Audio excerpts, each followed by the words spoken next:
Entertainment की धमाकेदार प्रस्तुति।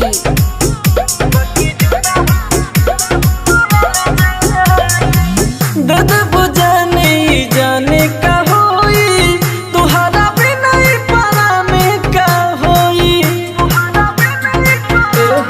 सुनो दद बुझाने जाने का होई तुहरा बिना पारा में का होई। चलो घरवा से दूर भागल जाई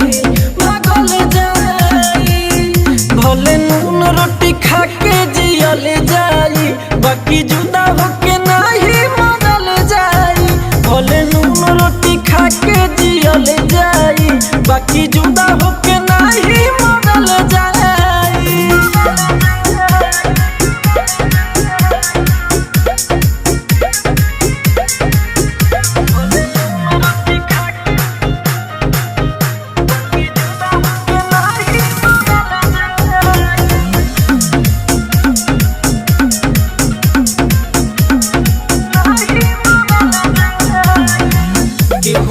अपन बसबो पराया घरों के लगे जमाना भी सताया। धके हाथ मोर साथे साथे चला हो आज भाग के ट्रेन चला धला हो। दूर हो के न कबूर वाला जाई रोवल जाई। भले नून रोटी खा के जियल जाई बाकी जुदा होके नहीं मरल जाई।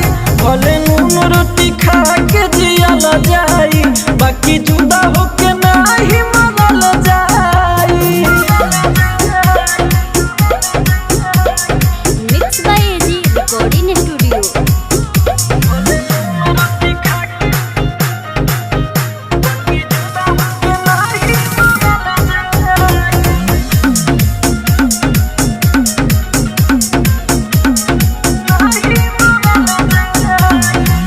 भागी के बहारा में करब मजदूरी